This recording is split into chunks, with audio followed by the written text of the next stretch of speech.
Hello student, जे advance 2025 paper first का एक और क्वेश्चन सोल्व करते हैं। ये भी फॉर्मूला बेसिस क्वेश्चन है वैसे तो, और काफ़ी इजी क्वेश्चन है। तो क्वेश्चन के अंदर क्या दिया हुआ, अपन को एक वॉल्यूम दिया, यूनिट वॉल्यूम दिया हुआ है, नंबर ऑफ फोटोन्स दिया हुआ है, फ्रीक्वेंसी दी हुई है उस फोटोन की, और photon is view as the average energy being, मतलब फोटोन है वो, उसको अपन देखते हैं तो वो एक एवरेज एनर्जी के फॉर्म में मूव कर रहा है इलेक्ट्रोमैग्नेटिक वेव के अंदर। एम्पलीट्यूड ऑफ मैग्नेटिक फील्ड निकालना है, परमेबिलिटी दे रखी है, प्लांक कांस्टेंट दे रखा है, और पाई की वैल्यू दे रखी है। तो देखते हैं क्वेश्चन को सोल्व करते हैं। काफ़ी इजी क्वेश्चन है, एमबीएफ से आया हुआ क्वेश्चन है, तो सोल्व करते हैं इसको।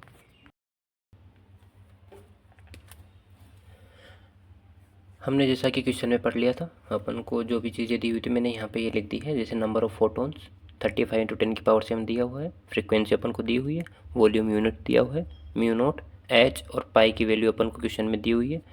अपन से एम्पलीट्यूड ऑफ मैग्नेटिक फील्ड ये दिया हुआ है, और यहाँ पे जो अल्फ़ा के फॉर्म में है तो अल्फ़ा की वैल्यू क्या होगी आपकी, तो मतलब आपको मैग्नेटिक फील्ड है ईएम वेव के अंदर जो एम्पलीट्यूड निकालना है उस मैग्नेटिक फील्ड का।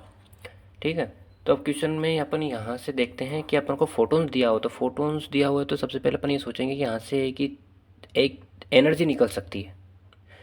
अगर रिलेशन देखें E = NH/न्यू से एक एनर्जी की फॉर्म निकलेगी, तो हमने यहाँ पुट किया तो अपने पास एनर्जी निकल गई। एनर्जी निकल गई तो अपन एनर्जी डेंसिटी भी निकाल सकते हैं। यूनिट वॉल्यूम दिया हुआ है तो energy per unit volume, energy density यहाँ से अपने पास निकल गई। ये फोटोन की अपनी एनर्जी डेंसिटी निकल गई, total energy density EM wave के अंदर, है ना।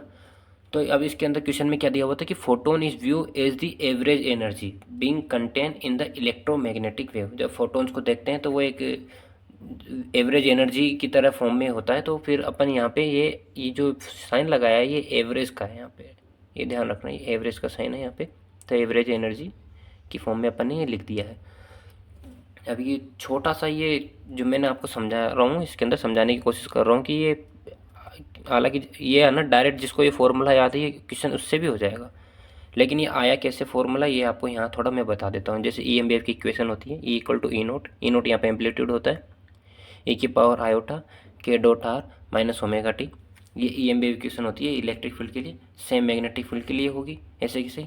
तो जब इसकी एवरेज एनर्जी निकालेंगे अपन, E² = 1/2 E0 का स्क्वायर, ये एम्पलीट्यूड के फॉर्म में आ गई। सेम मैग्नेटिक फील्ड के लिए निकालेंगे तो half B0² for magnetic field के लिए आ गया, है ना। ये अपने पास आ गई एनर्जी की एवरेज एनर्जी की वैल्यू। बट इन मैग्नेटोस्टेट के अंदर क्या होता है कि जो वो मैग्नेटोस्टेट एनर्जी होती है वो 1/2 μ0 B² होती है। ये एनर्जी होती है मैग्नेटोस्टेट के अंदर। सेम ऐसे इलेक्ट्रोस्टेट के अंदर भी होती है ना, 1/2 ε0 E² ये सेम उसके अंदर भी होती है इलेक्ट्रो के अंदर। तो यहाँ पे से अपन देखेंगे तो यहाँ से अपनी एनर्जी डेंसिटी आसानी से निकल जाती है। वॉल्यूम के फॉर्म में दे रखा है पर यूनिट वॉल्यूम, तो 1/2 μ0 multiply average energy of B²। Average energy of B² की अपने पास वैल्यू पता ही है, B0²/2। तो ये मैग्नेटोस्टेट के लिए अपने पास आ जाएगी एक एवरेज एनर्जी क्या आएगी अपने पास, B0²/4 μ0। सेम इलेक्ट्रोस्टेट के लिए आएगी 1/4 ε0 E0², सेम इसी तरीके से आएगी, है ना। But in E M wave के अंदर क्या होता है कि जो ये है ना एनर्जी डेंसिटी ये टोटल है, टोटल मतलब कि वो मैग्नेटो और इलेक्ट्रो दोनों की है एनर्जी डेंसिटी, मैग्नेटो और इलेक्ट्रिक दोनों की एनर्जी डेंसिटी है। तो आप कई स्टूडेंट यहाँ पे गलती कर जाएंगे, ओनली फॉर इलेक्ट्रो के लिए या ओनली फॉर मैग्नेटो के लिए सोल्व कर देंगे तो आपका आंसर नहीं आएगा। ये टोटल के लिए है, फोटोन टोटल ईएम वेव के अंदर मूव कर रहा है, तो ईएम का फॉर्म ही होगी इलेक्ट्रो और मैग्नेटिक वेव। तो वहाँ इलेक्ट्रिक और मैग्नेटिक एनर्जी दोनों उस पार्टिकल की होगी, तो यहाँ पे लिखेंगे। अब जिन्होंने ईएम वेव पढ़ रखा है उनको ये पता होगा कि एनर्जी डेंसिटी है वो इलेक्ट्रिक और मैग्नेटिक की सेम होती है। कोई पार्टिकल अगर प्रोपोगेट कर रहा है किसी के डायरेक्शन के अंदर, ये प्रोपोगेशन वेक्टर ये और आर वेक्टर यहाँ किसी एक्सिस पे, X axis, Y axis, Z axis किसी भी डायरेक्शन में मूव कर सकता है, तो उस केस में ये बराबर होती है। तो जब अपन लिखेंगे तो जो टोटल अपने पास जो एनर्जी डेंसिटी आएगी वो आएगी 1/2 ε0 E0², ये इलेक्ट्रो के लिए आ जाएगी, और B0²/2 अपॉन 2 μ0 ये मैग्नेटो के लिए आ जाएगी। और यहाँ से बस अपने पास अब एनर्जी डेंसिटी अपने पास यहाँ पे है ही, B0² जो एम्पलीट्यूड है वो अपन से पूछ रहा है, μ0 की वैल्यू अपन को दी हुई है। जब अपन को इसमें सारा डाटा इनपुट करेंगे तो अपने पास जो B0 की वैल्यू आ जाएगी वो आ जाएगी 22.98 × 10⁻⁹ टेस्ला। ये 22 यहाँ पे अल्फ़ा की वैल्यू आ जाएगी।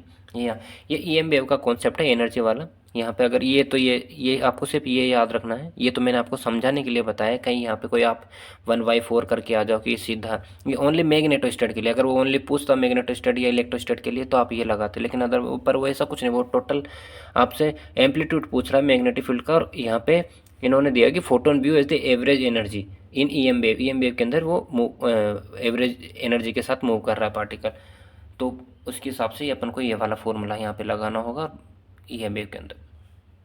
Thank you.